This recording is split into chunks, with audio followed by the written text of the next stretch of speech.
George W విగ్రమ్ ఇతను ధనవంతుడైన వ్యాపారి ఇంట క్రీస్తు శకం 1805 మార్చ్ 29న జన్మించాడు.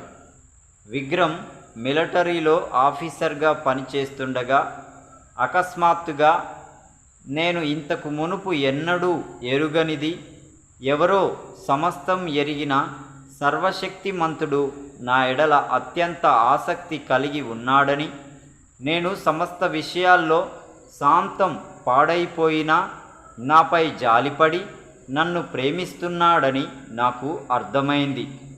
ఇది క్రీస్తు శకం 1826న తన ఉద్యోగానికి రాజీనామా చేయటానికి కారణమైంది.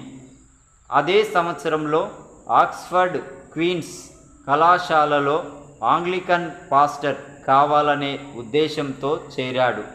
అయితే ఆక్స్ఫర్డ్లో John Nelson Darby, Benjamin Wills న్యూటన్తో పరిచయం ఏర్పడింది. డినామినేషన్ల చర్చిపై అసంతృప్తి కలిగి విగ్రమ్ అతని స్నేహితులు ఆంగ్లికన్ చర్చ్ విడిచి నాన్ డినామినేషనల్ చర్చి స్థాపనకు సహాయం చేశారు.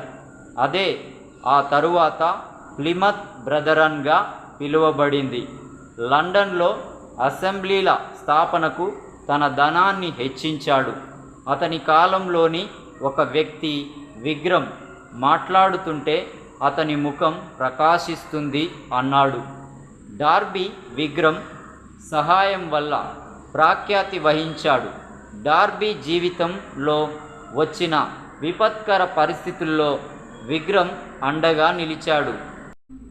బ్రదరన్ విభేదాల్లో కూడా డార్బీనే సమర్థించి అతని వెంట ఉన్నాడు. ఎన్నో ప్రాంతాలు ప్రయాణించాడు.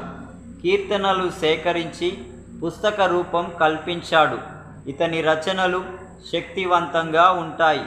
క్రీస్తు శకం 1879 ఫిబ్రవరి 1న మరణిస్తూ, కృప తప్ప ఇంకేదీ నా ఎడల కార్యం చెయ్యదు, ఇంకేదీ కాదు కృపే పాపులలో ప్రధానునికి క్రీస్తు రక్తం తప్ప ఇంకేదీ సహాయం చేస్తుంది అనే కీర్తన అతని సమాధి కార్యక్రమంలో వేలాది మంది గానం చేశారు.